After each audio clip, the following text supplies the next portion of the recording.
你觉得那个，最近你们那个农民的那个生活比以前好吗？还是差不多的？差不多。差不多了，没有什么大的进步。差不多。差不多。好。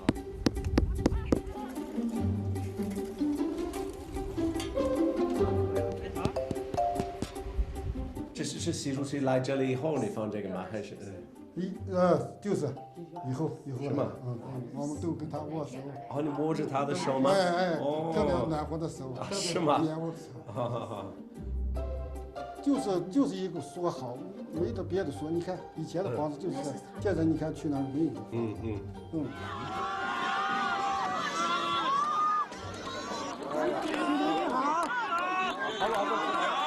真正叫扶真品真扶贫，就是这个原种啊，价格很高啊。These are the potatoes which Xi Jinping is said to have suggested they switch to, and which are said to have brought such prosperity to the area. Who knows whose idea it really was? It doesn't matter because Xi's role in this has now become part of Communist Party folklore. 那个变化是最大的原因是什么？什么原因？这个我们做的那维生素也挺，收入也挺可以，也挺好。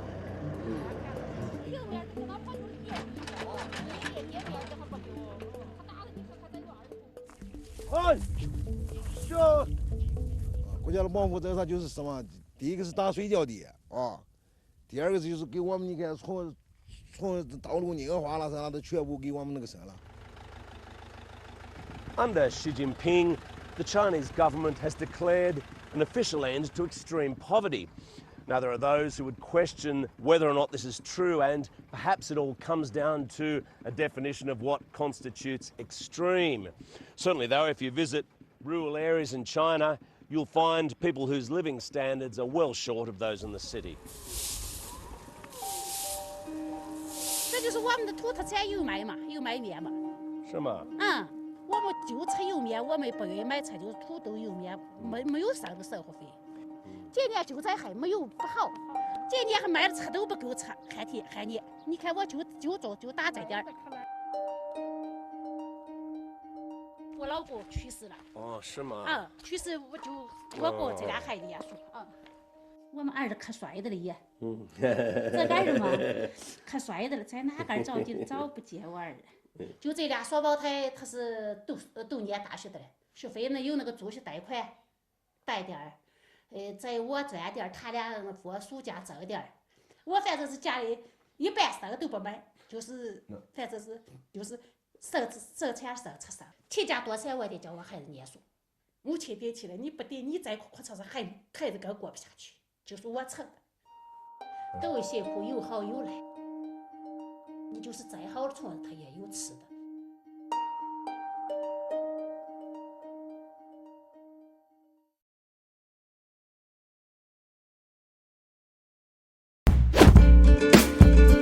Ali, it's great to see you this Friday. First off, we know that Trump's response essentially sort of relitigates his usual talking points, but he doesn't actually explicitly say whether or not he's going to testify. So what then happens next? How does the committee plan to move forward? They're going to continue doing what they said they were going to do yesterday, voting to subpoena the former president. And I'm told that that subpoena will officially be sent in the early part of next week. What comes next is, frankly, up to the former president. You're right that he sent the committee a letter today, Chairman Benny Thompson, getting a letter from Trump that effectively said all the things that he's been saying on the campaign trail, saying that the election was stolen from him, when, of course, we know that it was not, but not weighing in either way on whether or not he'll actually comply with that subpoena. But look, in my conversations with sources and committee members, they knew that subpoenaing Donald Trump would not be a glide path to him complying and coming to sit down before the committee. Instead, they thought that voting unanimously yesterday to subpoena him was something that they just needed to do for the record, a sign to show that they were willing to go to that level of accountability.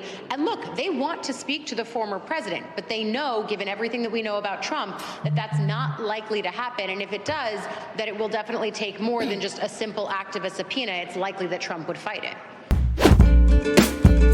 Russian President Vladimir Putin says 16,000 new Russian recruits have been deployed as the Kremlin ramps up its response to Ukraine's counteroffensive. This comes as a Russian rocket hit the southern city of Zaporizhia following a week of deadly strikes on civilian targets in Ukraine. Joining us now for more on this is CBS News reporter Mary Ilyushina. She is in Riga, Latvia. Mary, welcome. Thanks for joining us. So can you detail for us how Russia has been responding to these advancements by Ukraine, specifically when it comes to civilians? Because when you look at these casualties, they don't appear to be sort of collateral damage. Yeah, exactly. Hello. This is now the fifth day we're now seeing attacks on Ukrainian cities, Ukrainian infrastructure, their civilian casualties. On Monday morning, in rush hour, Russia launched this massive attack, which Ukraine said was 75 missiles, and they hit, very kind of obviously not strategically militarily important things like a glass bridge in Kiev, or you landed in a park somewhere. And, it's seen a lot like an intimidation tactic against the Ukrainian civilian population, but also has really big repercussions for the upcoming winter, because Ukrainians in some places are left without electricity, without heating, without water. It is October and we're moving towards winter. So this is, again, one of the things that people have been fearing, that Vladimir Putin will try to make it very difficult for Ukraine to survive this winter. And also kind of this war of attrition will give him some sort of advantage. And Mary, what do we know about today's rocket strike in Zaporizhia and why this city in particular has been so brutally bombarded by Russian forces?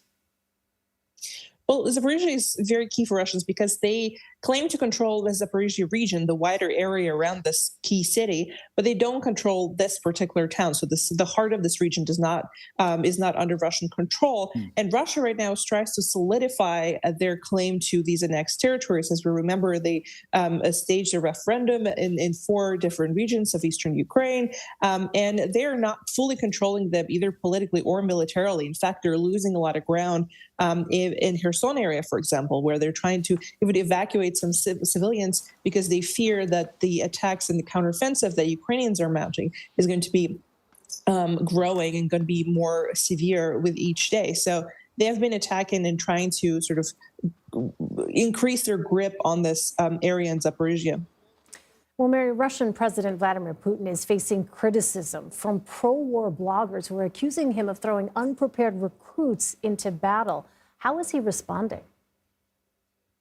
Well, he said today that, all mobilized men are going to have combat training, even though there have already been several reports, some of them official reports from regional authorities, that people who have been mobilized in the past 3 weeks already died in Ukraine. So, and they were supposed to get 2 to 3 weeks of training before they even got there, but they've already been in combat and came back to Russia, obviously in a casket, unfortunately. So that's been happening already. So that kind of undermines this idea that they're getting a lot of training and they're well prepared. And also he said that Vladimir Putin is not...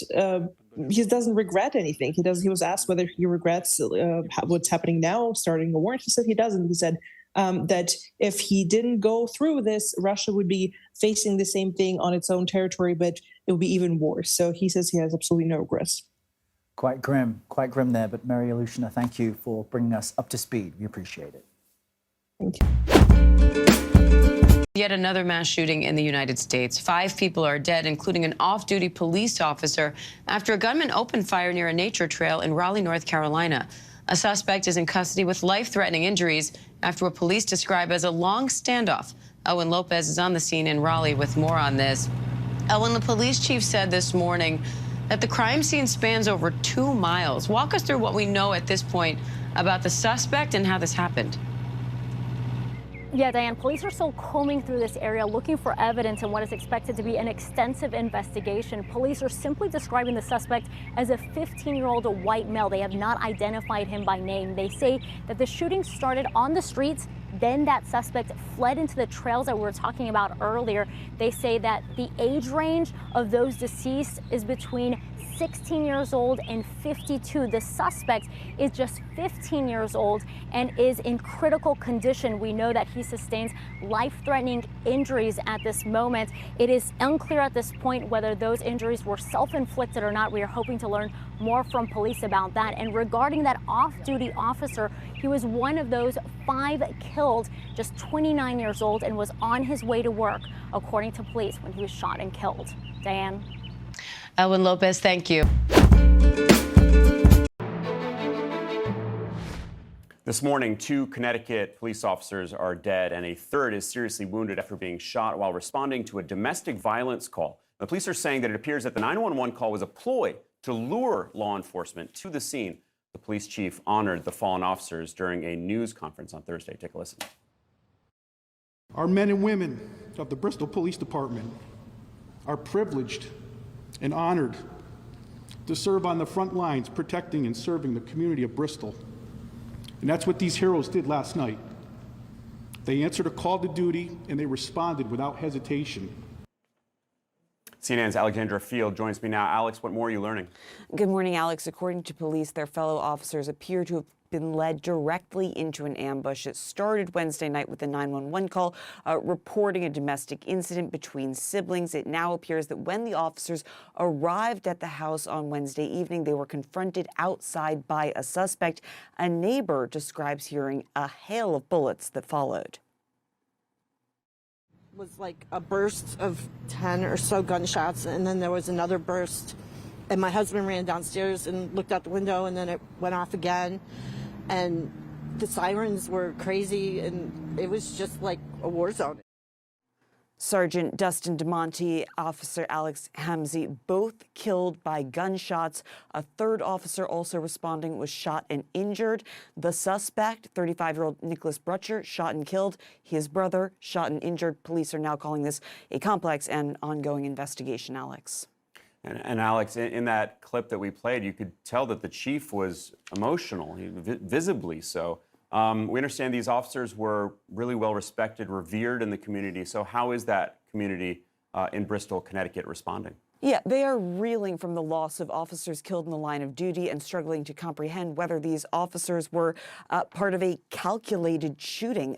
All of this weighing heavily on the minds and hearts of those who loved these 2 young men who had devoted themselves to the community, to youth in the community. We know that Sergeant DeMonte is survived by a wife, 2 children. He had a 3rd child on the way. Officer Hamzy survived by his wife. They are both being called brave and exceptional officers. Alex. A 3rd child on the way. What a devastating story. Alexandra Field, thank you so much for bringing us that report. Appreciate it.